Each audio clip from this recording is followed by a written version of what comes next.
noite, você em cena está no ar e o programa de hoje, gente, você que quer entrar aí como empreendedor, homem de negócios, mulher de negócios, não pode perder esse programa, fique até o fim, porque o nosso convidado é um empreendedor nato.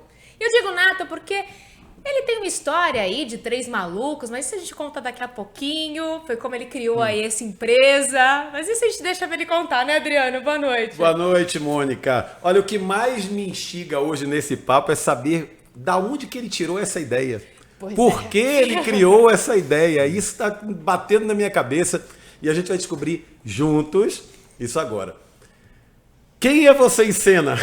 Olá, tudo bem? Tudo bem, Tudo Mônica, bem, Adriano? tudo bem? Que bom a gente aqui nesse bate-papo.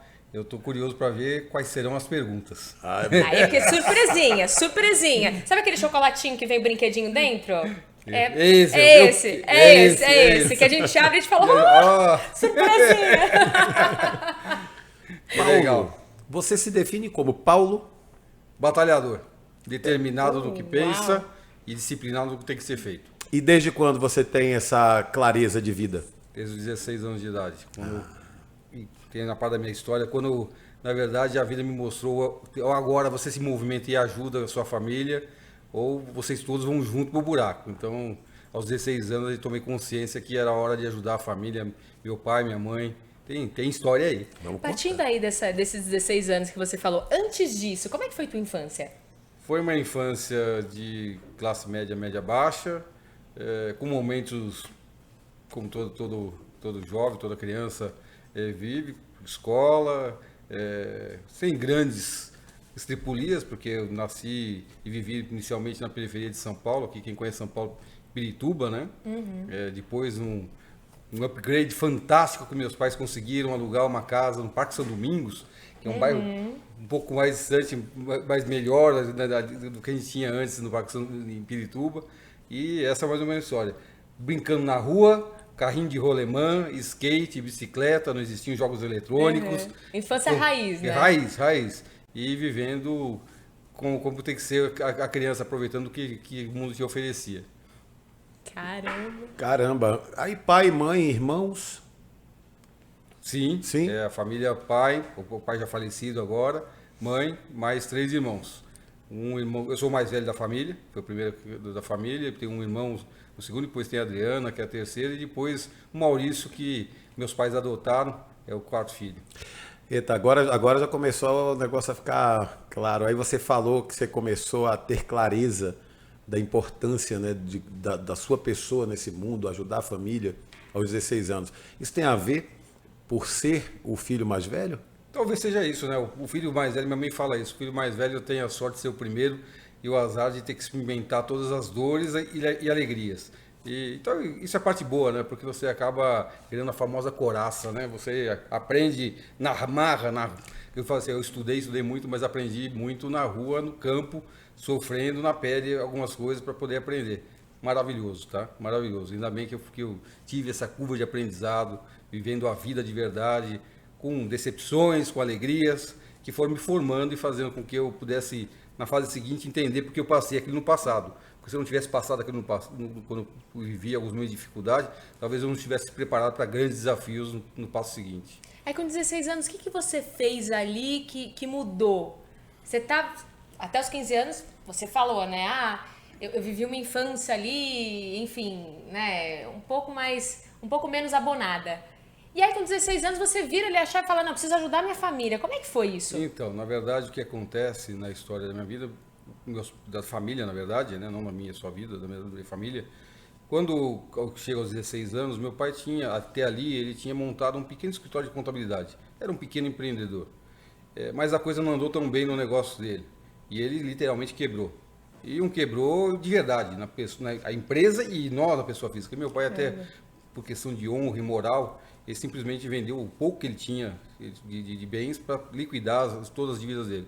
Só que isso levou a nossa família à situação de bancarrota total. E eu me recordo bem da discussão em casa, ok, como é que compramos agora a comida do próximo mês no supermercado? Não tem dinheiro. E meu pai falou assim, não, eu vou achar emprego, então voltou a ser empregado. Minha mãe também teve que trabalhar, lembrando que até aí nenhum dos dois tinha formação de faculdade. Meu pai era técnico agropecuária, técnico em contabilidade, eu sou técnico em agropecuária, a primeira formação, e minha mãe não tinha formação nenhuma, ela não tinha estudado. Então, retomam o trabalho como funcionários para fazer a vida. E eu falei, como é que eu ajudo, né? Com 16 anos, eu preciso colaborar também e ajudar. Mas na minha cabeça vinha muito forte a questão, se eu abandonar o estudo, que é o único veículo que eu tenho para sair da condição que eu tenho hoje e pensar em algo melhor no futuro, e for só trabalhar, eu vou abandonar o meu futuro de forma definitiva. E para mim veio uma solução rápida. Eu preciso pensar alguma coisa onde eu me mantenha estudando, mas que eu deixe de ser uma preocupação de custeio, de vida para o meu pai. E aí eu comecei a pesquisar, né? Primeira alternativa que eu encontrei, escola de cadetes de Pirassununga para ser piloto. Eu descobri que lá a aeronáutica tinha uma escola de cadetes que 100% subsidiada pela aeronáutica, estudo, casa, comida, 100%, e eu fui lá para conhecer. Fui lá para conhecer a escola de cadetes, fui muito bem recebido, me mostraram tudo como é que era, o negócio, fiquei maravilhado. E ao final me deram um panfleto, olha, se você quiser para o exame de admissão, tem aqui os requisitos, as matérias que você vai ter que estudar, um vestibular, na verdade, né? Só que o primeiro requisito era intransponível, 100% de visão. O Paulo Moraes era e é míope. Então, acabou-se aí o sonho de ser piloto. Não havia hipótese. Bom, mas também descobri, eu tinha uma paixão muito grande pelo campo, sempre gostei muito de plantação de animais. Eu descobri que existia na Unesp de Jaboticabal um curso de técnico agropecuária. E da mesmo formato, 100% subsidiado pelo Estado, casa, comida, escola, 100%. Eu falei, bom, esse eu vou olhar. Então eu fui lá para conhecer também, vi como é que eram as regras do jogo, vestibular também do meu jeito, um vestibular na relação de 32 candidatos para uma vaga, super concorrido. Mas eu vou estudar e eu vou passar. Estudei, me apliquei, passei no vestibular. Então, a minha vida, a partir do ano de 1983, mudando para o Unesp de Jaboticabal para viver lá e viver intensamente o campo e, junto disso, aprendendo. Porque o esquema lá, como é que era? Durante o dia, aula teórica, que era com um combinado de colegial com aulas da parte técnica, eu estava me formando, e durante a parte da tarde, campo. Aula prática, na raça, inclusive enxada. E essa jornada eu cumpri por 3 anos, até conseguir me formar como técnico em agropecuária. Mas no último ano acontece um negócio que desperta uma nova chave, uma nova virada da forma de pensar a vida. O ano de 85 é marcado pelo processo de rediscussão da democracia no Brasil. E existia um movimento que se propunha a fazer com que o jovem voltasse a discutir e falar de política, que tinha desaparecido do vocabulário dos jovens, né? E eu me envolvi nesse negócio. E junto com o movimento que foi criado e apoiado pela Secretaria do Interior, o antigo secretário do Interior, Chopin Tavares de Lima, do governador André Franco Montoro, ele criou um grupo de apoio para que os jovens que quisessem apoiar o projeto como líderes, passassem a viajar o estado inteiro falando da necessidade de criar discussão política, reinstalar os grêmios estudantis nas escolas.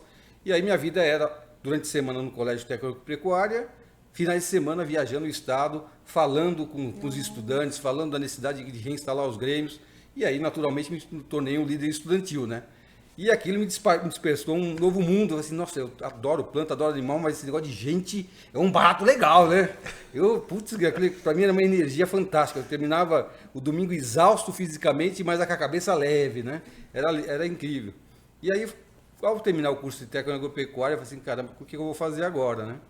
Eu não quero parar de estudar. Mas também não vai ser no campo que eu vou viver. Eu acho que talvez até ajude com o campo, quem sabe mais para frente, de outra forma. E aí eu falei, bom, se eu gosto de humanas, o que eu tenho nesse cardápio de humanas? E eu falei, bom, acho que o direito talvez seja uma faculdade bacana para mim. E nesse momento é algo interessante que aconteceu na minha vida, porque meu pai, nessa época ainda funcionário de uma usina, ele se mudou para Ribeirão Preto como funcionário de uma usina de açúcar e álcool. Ele era técnico em contabilidade, foi lá para ajudar na contabilidade dessa usina. Quando eu terminei o curso, né, meu pai me propõe, vai, Paulo, eu estava pensando aqui, retomar a história do escritório de contabilidade passado. Só que eu queria contar com você. Eu falei, pai, eu não entendo nada de contabilidade, mas você me falar como que faz, eu te ajudo, não tem problema nenhum, pode contar comigo. Então, eu entro na faculdade de Direito do Lago São Francisco, para estudar à noite, e começo com meu pai numa salinha muito melhor do que esse estúdio que a gente está aqui hoje. Eu acho que eu não tinha nem 2x2, uma sala emprestada de um amigo do meu pai. Um amigo do meu pai falou, olha, eu te apoio nessa sua retomada, use esse espaço aqui.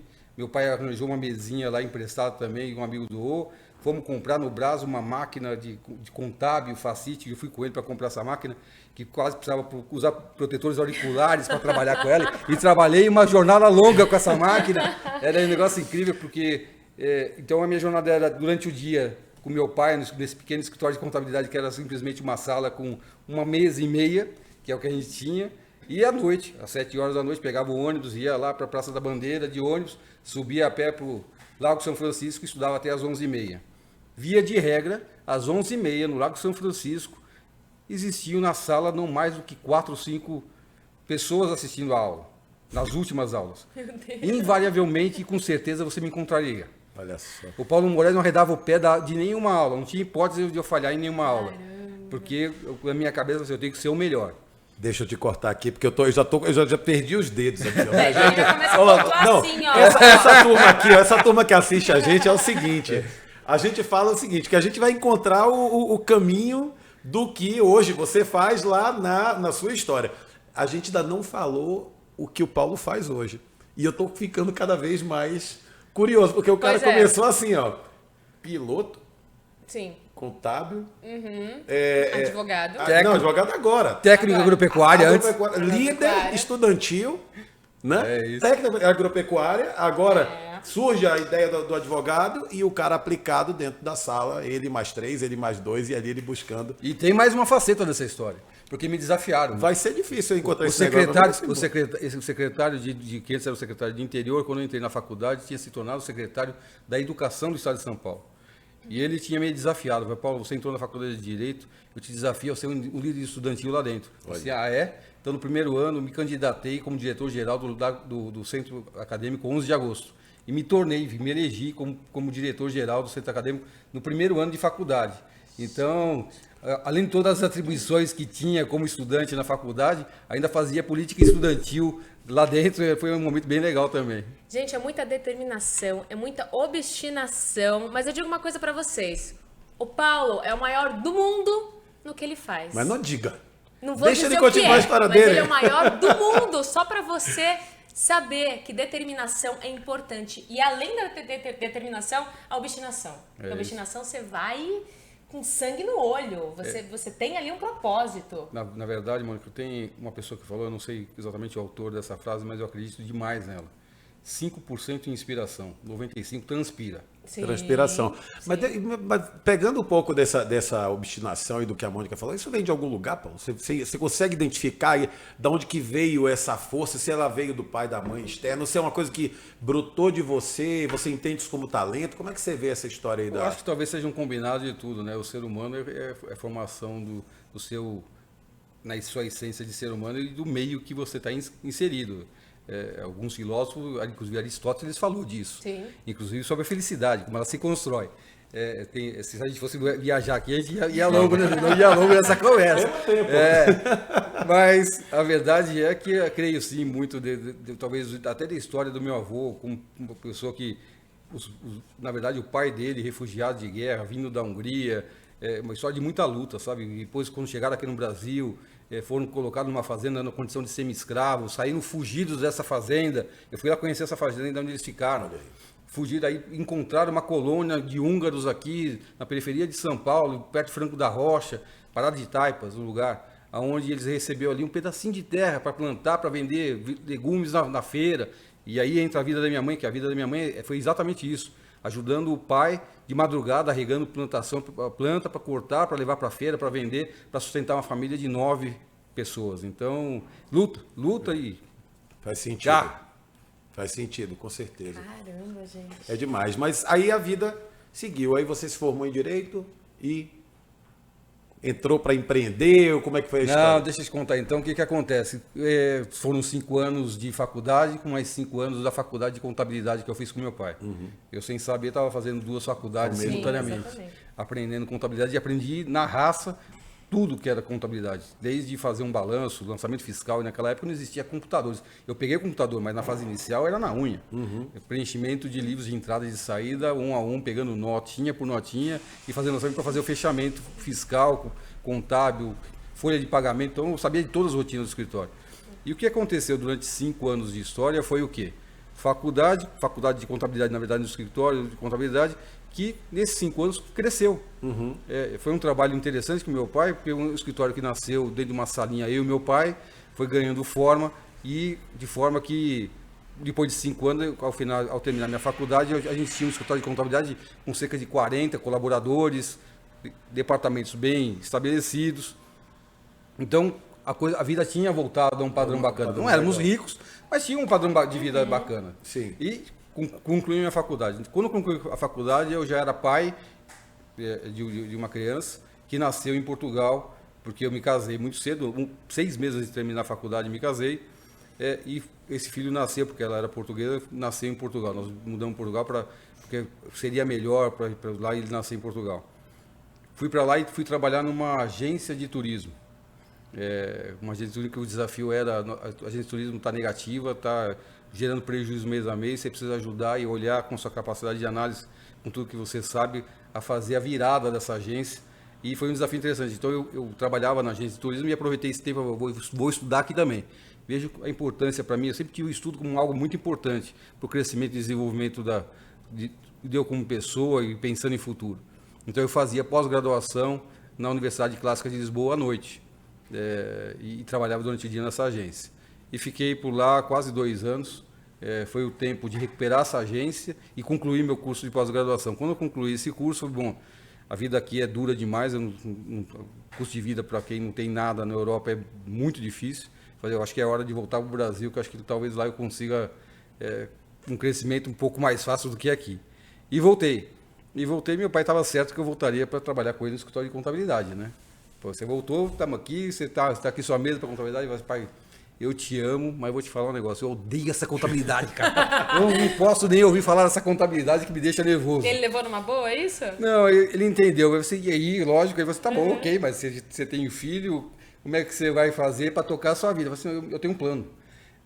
A gente tem a base de clientes que a gente construiu junto aqui do escritório de contabilidade. A minha ideia, com que eu me formei, a capacidade que eu construí de estudo, com o estudo, direito, eu vou conversar com essa nossa base de clientes para tentar capturar algum cliente do direito, na advocacia. Aí, meu pai, acho que você tem que tentar, vai em frente. E fiz essa batida, visitando cada um desses clientes, na verdade amigos, que passaram a me confiar pequenas causas, né? Muito mais talvez pela grau de amizade do que exatamente uma relação tão profissional, porque afinal de contas um jovem advogado, ninguém me procuraria, bateria na porta e falaria assim, olha, tem uma causa que vem te procurar. Sim. Seria algo absolutamente inusitado, na verdade, muito mais pela grau de amizade e proximidade que a gente tinha em razão do escritório de contabilidade. E comecei minha vida fazendo isso. O que aparecia eu fazia.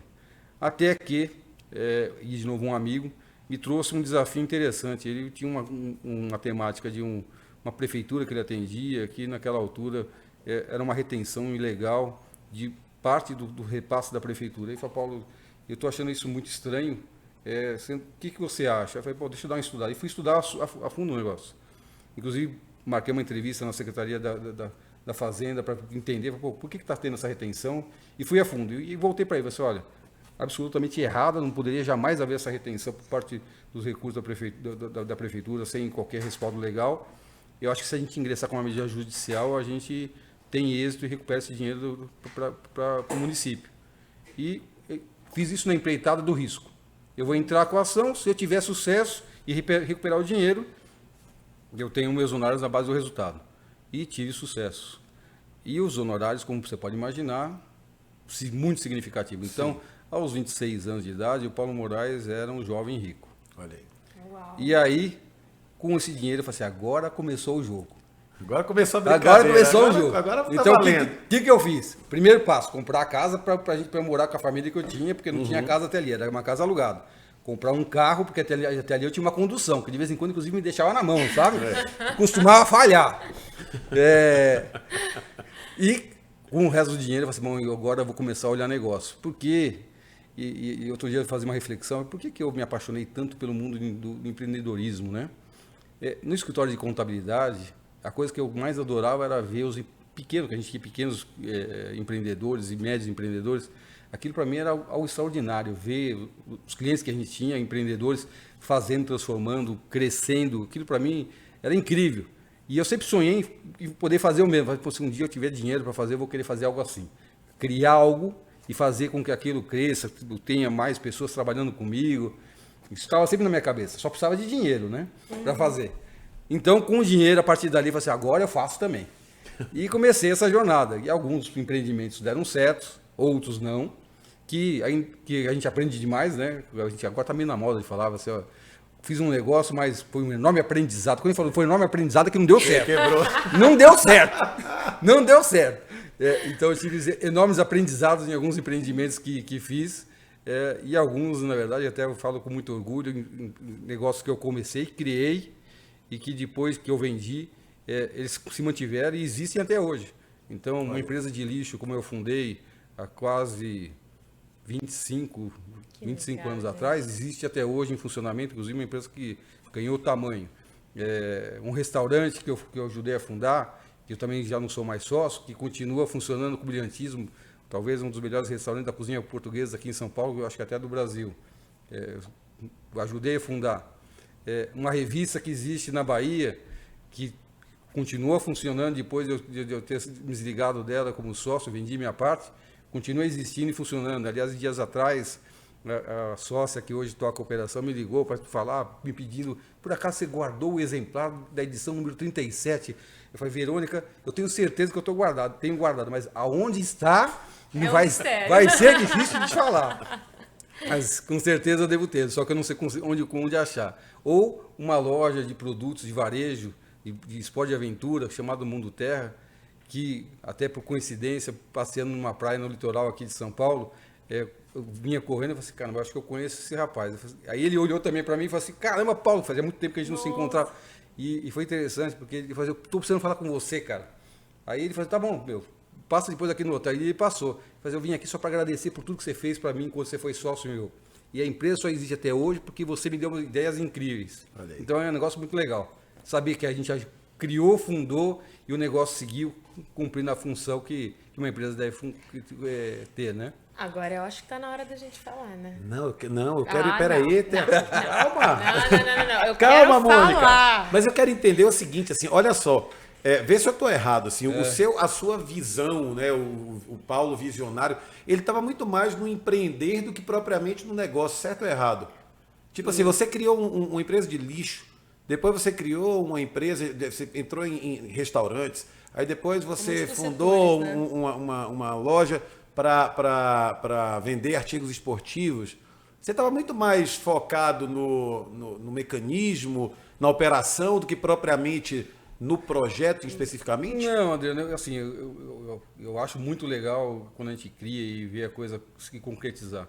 Mas é lógico, como todo empreendedor, eu gosto de ver o negócio dar resultado da última linha. A última linha que conta, tá? Claro. A última linha com lucro que conta para todo e qualquer empreendedor que investe seu capital e que, é lógico, tem a satisfação de ver o negócio prosperar, gerar empregos, transformar, tocar pessoas. Isso é legal pra caramba, mas precisa dar resultado, cara. Aliás, com todo respeito à nova modelagem de startups, tá? Eu consigo entender, tá tudo certo, mas eu juro que eu não consigo compreender modelos de negócio que foram criados para só buscar investidores sem se preocupar em que momento vai devolver esse investimento e gerar resultado. Eu confesso que esse modelo não me convence. Tá? Eu sei que tem gente que vive disso, ganha muito dinheiro, faz bons negócios, mas a verdade é que de todos esses empreendimentos, essas famosas startups, me surpreende empresas desse modelo que não geram resultado porque não são sustentáveis. Empresa boa, empresa que sustenta, que tem resultado, até porque empresa sem resultado ela não reinveste, ela não cria mais emprego, ela não gera riquezas. Então, um pouco de... Agora colocando aqui, nem entrou não era da pauta, mas estou colocando aqui minha preocupação com esse modelo, pensando em futuro. Não, eu te perguntei isso porque, assim, são vários tipos de negócios diferentes, né? E quando eu vim para cá pensando, eu falei, pô, tentar entender, até falei aqui na câmera, né, dos nossos espectadores, de onde que veio essa ideia dessa rede maior do mundo, o produto especificamente, aí me traz a sua história de vida, tem a história do pai, tem a contabilidade, tem o brilho nos seus olhos quando você vê pequenos e médios clientes empreendendo e crescendo, você falou, poxa, quando eu tiver um dinheiro, eu vou fazer isso também, aí você entende que você, aprofundando um pouco naquela oportunidade, né, da atividade que veio até você, você consegue capitalizar. Muito pelo contrário, você não foi buscar o investidor, você conseguiu se capitalizar e ali você pegou aquele recurso e foi em busca do seu sonho, que no meu entender aqui está muito relacionado a essa questão do fazer, né, acontecer, de transformar e você é um homem muito criativo e ao mesmo tempo executor.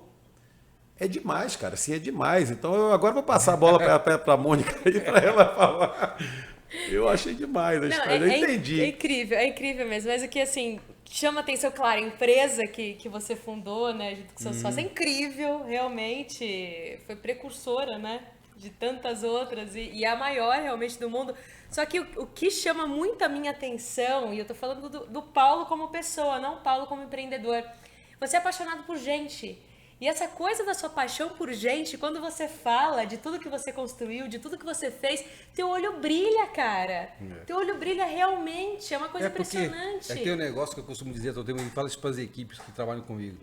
É um sonho de um cara sozinho, ok, um sonho. Também já teve um maluco que falou isso, mas quando várias pessoas têm o mesmo sonho e você motiva essas pessoas para fazer o mesmo sonho, aí você tem a transformação e a realidade se transformando e se apresentando. Então, é impossível pensar em algo que se você fala, eu fiz. Aliás, eu digo todo o tempo, duvide de líderes que falam demais no eu. A história já mostrou que isso não dá certo. Sim. Tinha um cidadão que, em seu discurso, dizia de forma inflamada e emocionada, em mim, a Alemanha será maior e melhor. Esse discurso é incrivelmente marcante da personalidade desse líder, que vocês sabem bem que eu estou falando. E a tragédia que foi para a humanidade essa liderança. E graças a um líder que falava, nós unidos venceremos o mal, Winston Churchill falava isso para as pessoas no momento que ele assumiu a defesa, e graças a Deus fez isso, porque a história do mundo seria diferente se ele não tivesse feito.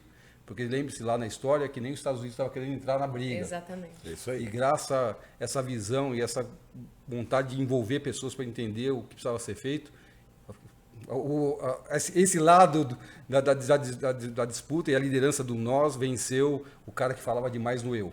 E que fez atrocidades que fez. Eu vou te falar, assim, um dos grandes aprendizados do Você em Cena, para mim, principalmente, para a Mônica e para todos os nossos espectadores, a gente recebe pessoas de alta performance aqui. E eu vou te falar, cara, assim, o discurso é muito próximo, é muito parecido. Existem muitas semelhanças de pessoas que conseguiram, chegaram, e sempre o nós. O próprio Sandro Augusto... Ele não fala no singular. Ele fala, eu tenho muita dificuldade em falar no singular. E a gente ouve isso aqui com muita frequência, né? Das pessoas que se dispõem a sentar na nossa mesa e contar a sua história, levando para o público esse conhecimento e o que a gente mais preza, né? As dicas e oportunidades para que o cara que esteja sentado lá diga assim, cara, o Paulo é top, cara, e se espelha em você e olha para sua história e diz, cara, o cara saiu dali, fez isso, aquilo, pô, dá para mim também. Essa é a ideia. Né? Até porque eu costumo falar, se aquele que, inclusive, não era nem para estar aqui, porque eu digo todo o tempo, eu nasci contra a vontade dos homens e sob a proteção de Deus. Isso é absolutamente real, porque quando minha mãe estava grávida, meu pai contraiu a rubéola. E naquela época, o protocolo para essa situação era aborto. Exatamente. E a família, além da indicação médica, a família do meu pai e da minha mãe foram muito contundentes no sentido que minha mãe fizesse o aborto. E minha mãe falou assim, não, ele vem para o mundo do jeito que for. E aqui sou eu. Olha entendeu? Só. Então, a gente precisa entender que a gente está envolvido em algo muito maior de transformação. Mas eu queria falar dos Três Malucos. A gente não vai falar dos Três Malucos? Agora. Mas eu quero fazer a pergunta que eu estou me segurando aqui. Já me segurei demais. O que são os três malucos e que maluquice foi essa, Paula? Então, mas você sabe que também nos últimos tempos eu tenho também me convencido que toda vez que alguém me fala que eu sou maluco ou estou ficando maluco, eu acho que eu estou no caminho certo. É verdade. A verdade é que abril de 2004 é marcado pelo encontro de final de tarde de três malucos. Três malucos porque hoje é absolutamente compreensível falar de uma empresa de depilação a laser, e nós estamos falando da Espaço Laser, como algo que todo mundo sabe o que é, pelo menos já ouviu falar, aquelas pessoas que ainda não se trataram ainda com dúvida, já também pelo menos já ouviu falar, mas lá, há 18 anos atrás, quando se falava desse tema, só maluco. As pessoas nem sabiam direito o que era. As pessoas perguntavam pra gente, vocês fazem exatamente o quê? Nós temos uma clínica de depilação a laser. A pessoa, depilação o quê, meu amigo? não fazia nem ideia o que era o negócio. E era exatamente isso. Porque a depilação a laser, há 18 anos atrás, era um serviço extraordinário, restrito a pessoas com muito dinheiro no bolso. Um tratamento caríssimo, como era e acontecia dentro da clínica do Igor, o outro maluco, meu sócio, que é médico de formação e tinha uma clínica dermatológica, estética, que tinha lá entre os procedimentos a depilação e que cobrava um patamar atendendo só um público AAA. E a ideia aqui, quando a gente se encontra para essa conversa, eu, Igor e Tito, para uma conversa de final de tarde para pensar a hipótese de fazer algo junto, era aproveitar o potencial de que existia essa tecnologia extraordinária que a gente podia pensar em escalar. E escalar fazendo com que mais e mais pessoas pudessem aproveitar e receber um tratamento tão incrível como esse. E um desafio gigantesco, porque as pessoas não conheciam, né? Para vocês entenderem o que é esse negócio no começo, a gente ia para a cancela do shopping, dentro da primeira loja que a gente fundou dentro de shopping, porque a gente não tinha dinheiro para pensar em investimentos grandes em marketing, então vamos ter que procurar lugar de alto fluxo, vamos pensar num shopping. Instalamos essa primeira loja, modelo, padrão, que a gente imaginou como replicável dentro desse shopping, mas a nossa propaganda era com um papelzinho na cancela do shopping e nós entregando na cancela ali para que as pessoas nos visitassem, para conhecer o que era o tratamento. Aliás, isso acontece até hoje, porque muitas pessoas já ouviram falar, mas tem um monte de coisa na cabeça. As principais dúvidas das pessoas que até hoje não fizeram tratamento a laser são: é muito caro ou é barato? Dói ou não dói? É efetivo ou não é? Ou é balela? Então a gente oferece ainda nos dias de hoje a experiência, as 3 sessões de tratamento para a mulher, axila, para o homem, faixa de barba ou nuca, para que ele entenda e quebre esses 3 paradigmas. E entenda o quanto incrível esse tratamento. E eu estou falando homens e mulheres. 10% do nosso público são homens se tratando, já entendendo os benefícios desse tratamento. Na verdade, a gente fala para o homem que ele não está fazendo depilação ali, ele está fazendo remoção de pelos indesejáveis. E ele faz isso todos os dias. Para aquele homem que tem barba, todo dia ele está passando a bendita lâmina no rosto. Inclusive correndo o risco de machucar o rosto. Sim. E mais. Aquele homem como você, Adriano, o pelo na orelha e no nariz, meu amigo, é inevitável. E não tem razoabilidade de você ficar fazendo isso com a pinça e tentando cortar com um tesourinho o nariz. Eu acho que alguém vai fazer isso. Faça isso com laser, que é muito mais racional e melhor. Muito bom. Agora, o público jovem, esse já entendeu, né? O jovem já entendeu os benefícios, porque ninguém quer mais ter peito e costas cheias de pelo. Aliás, as mulheres também não querem os homens assim. Não. Fica a dica. De jeito nenhum. Fica a dica. É muito mais fácil fazer isso no laser. Rapaz, eu fiquei aumentou minha curiosidade aqui no seguinte: juntaram 3 malucos, três homens e criaram um produto para a mulher. Inicialmente para a mulher. Isso. Para a mulher. E aí vocês foram para as cancelas, vocês homens, né? Vender a ideia para a mulher. E aí, como foi esse momento assim, mulher, casado, marido? E quer ver desafio pra maior? Falar de depilação. E você quer ver aquele desafio maior? Um dos sócios era que aplicava o laser, o médico tinha que aplicar. Só o médico podia fazer uso naquele momento do laser. Então, um homem aplicando um laser em mulheres. Olha o desafio colocado. Caramba, e para escalar, gente. De um serviço desconhecido, aplicando no público majoritariamente mulheres. Um desafio de todo quanto é tipo de desafio. E que a gente, durante 10 anos, que foi o tempo de maturação do negócio, porque hoje parece fácil olhar o espaço laser. Em todo lugar. Com 750 lojas no Brasil, com mais de 30 lojas fora do Brasil, Chile, Colômbia, Argentina. Mas a verdade é que nós caminhamos por 10 anos modelando esse negócio até chegar no processo que a gente chama de maturidade de um negócio. A ponto de falar, agora sim dá para escalar, dá para acelerar de forma forte esse modelo, porque ele vai ser sucesso. Inclusive não só na nossa mão, porque quando você pensa em franquia, e eu me preocupo às vezes quando vejo alguns modelos desenhados de franquia em cima de planilhas, sabe? Modelo de franquia é aquele modelo construído assim, em cima de suor. Porque eles têm que ser um modelo que dê resultado para você enquanto franqueador e para o franqueado na ponta que vai ser o seu grande parceiro. E Espaço Leite é exatamente isso. A gente investiu 10 anos de projeto para só então de falar, ok, vamos agora deixar alguém sonhar com a gente como empreendedor, fazer o que a gente faz como franqueado e parceiro nosso. Para ele fazer de forma correta e também ter bom resultado do seu investimento. Caramba, e Paulo, você olhando lá para trás, né, todos esses desafios aí que você relatou, que foram imensos, né? Não foi um desafio, não foram 2, 3, foram 10, 15 desafios aí ao longo desses 10 anos. Qual foi o segredo desse sucesso todo? Na verdade, não existe um segredo, né? O combinado e o resultado é a soma de várias ações de forma positiva que entrega um resultado positivo. Aliás, eu sempre duvido quando alguém fala, eu tenho uma fórmula mágica que única, bala de prata, vai resolver o problema da sua empresa e vai virar sua empresa no dia seguinte. Duvide. É uma série de ações. Uma empresa é um organismo vivo com muitas pessoas trabalhando para um fim, para um destino. Então, precisa ter muita coordenação de ações de forma muito organizada para que a gente fale de sucesso. Tem, sim, momentos da história da companhia que são as viradas de crescimento. A gente surfou algumas viradas dessas. Não sei se vocês se recordam aqui daquela modalidade de vendas coletivas. Groupon, Peixe Urbano, lembra? Portal. Nós somos a empresa de prestador de serviço com maior volume de vendas por esse canal. Na verdade, esse era um canal de marketing, gerador de leads, que a gente ofertava um serviço por um ticket muito baixo. Na verdade, era a entrada do cliente no nosso negócio, para que ele entendesse o tratamento, para partir daí ele começar a comprar outras áreas de tratamento.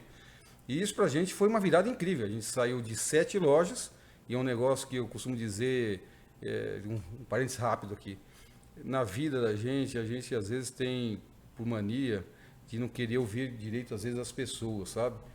Especialmente aquelas pessoas que você se convenceu que acha que não tem muito a te entregar.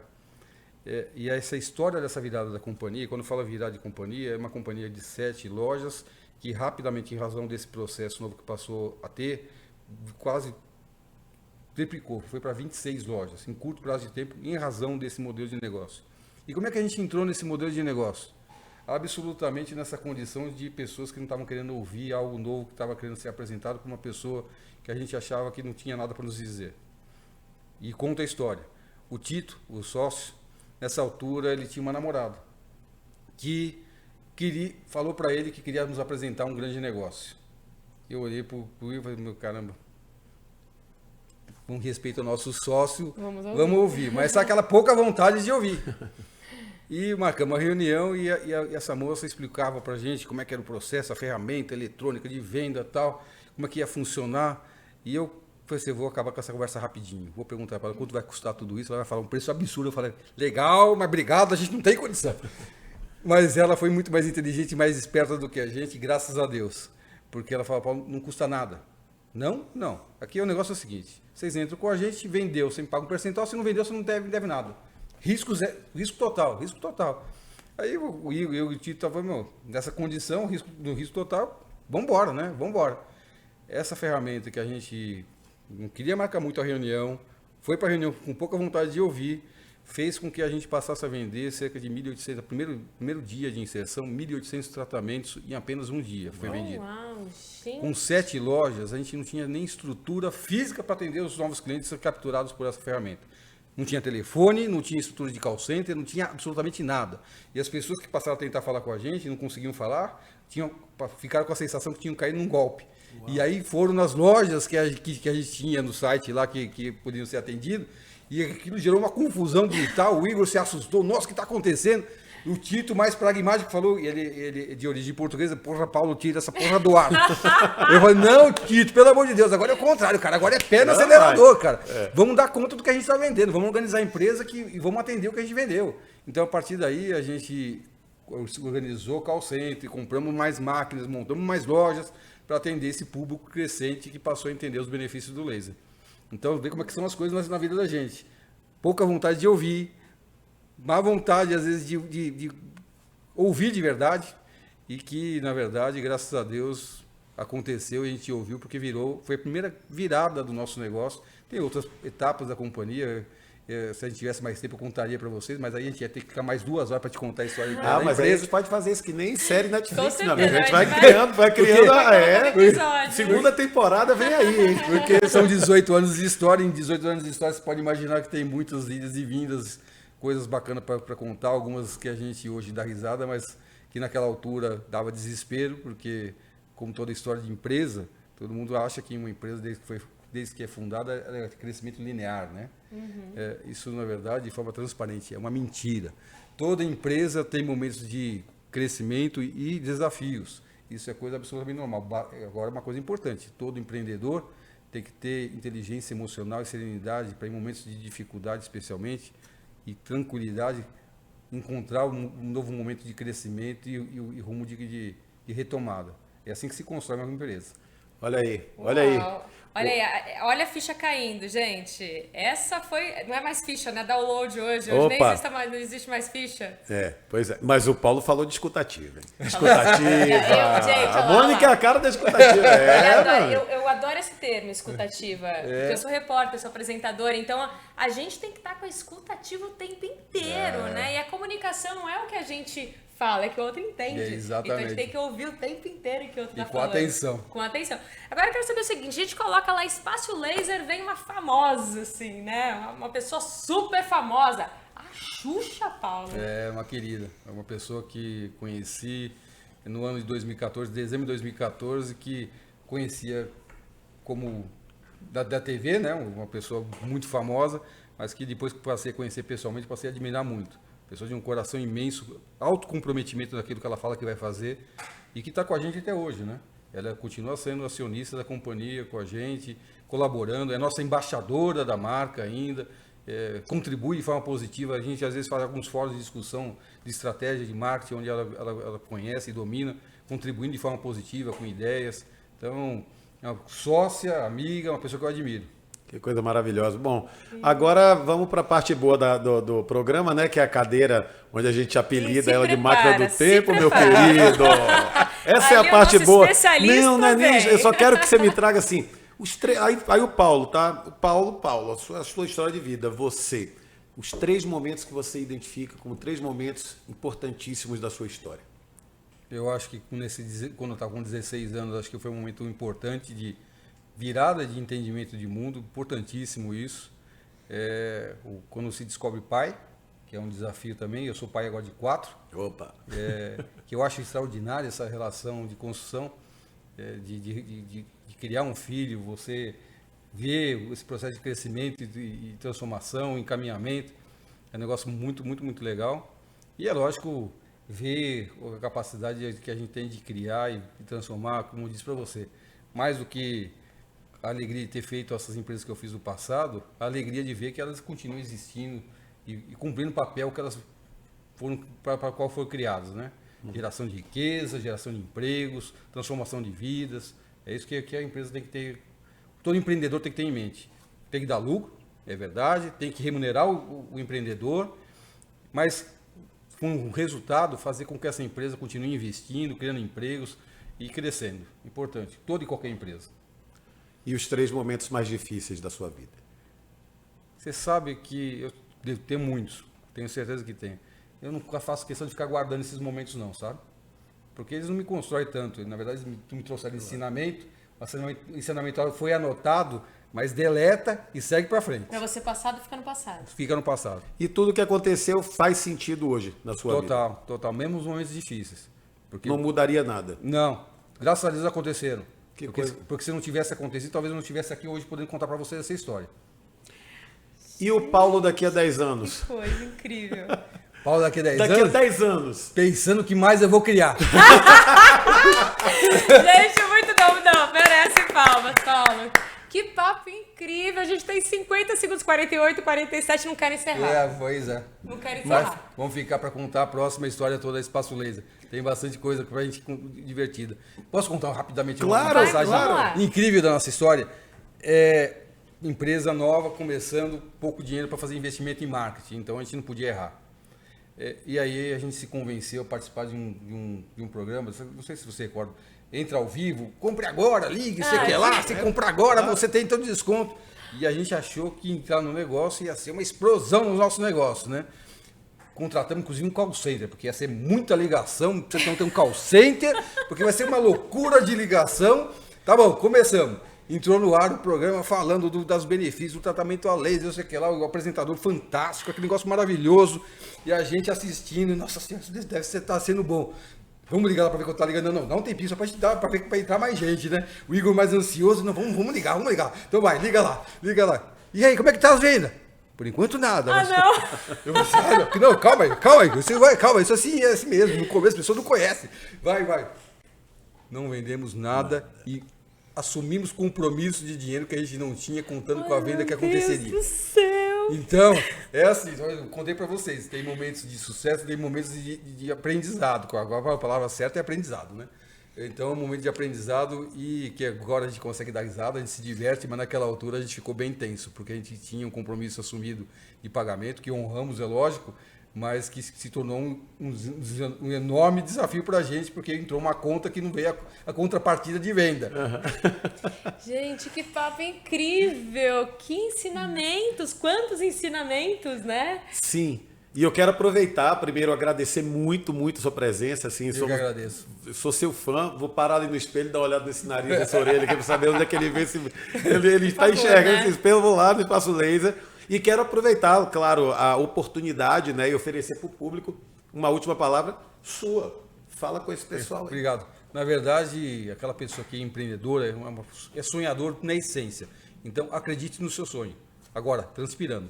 Só sonhar também não resolve, precisa transpirar. Paulo, muito obrigada pela presença. Foi um privilégio te receber. Obrigado. Nossa, cada história, além de divertida, como eu disse, ensinou muita gente, tenho certeza. Você motivou as pessoas que estão assistindo. Esse cara, como eu falei antigamente, brilha nos olhos e vamos fazer, vamos acontecer, vamos criar. A essência da criação, né, Paulo? Teve uma boa ideia, a Adriana adora falar, né, Adriano? Ideia, o que mais? Tem tudo. Planejamento. Criar, planejar, analisar, executar. E você falou a palavra mágica, executar. Porque eu costumo dizer o seguinte, tem muita gente que sabe o que fazer, mas não sabe como fazer. Isso. A diferença da boa ideia, que é bem executada, uma boa ideia mais executada que vira em sucesso, uma boa ideia bem executada, sucesso absoluto. Então, mais do que saber o que tem que ser feito, é importante que a gente saiba como fazer, com uma boa execução. Então, planejamento, análise, é preciso gastar um tempinho aí, normalmente fazer o piloto, né? Porque hoje em dia as pessoas saem atirando, não, faz o piloto, vê se funciona, funcionou, pau na máquina. É isso aí, eu Muito acredito. bom. Obrigado. É isso aí. Muito obrigada, Paulo, mesmo. Obrigado. Obrigada mesmo por Obrigado. tudo. Pessoal, que história, quantos ensinamentos. Obrigada pela audiência. Até a próxima semana. Beijo, tchau. Valeu.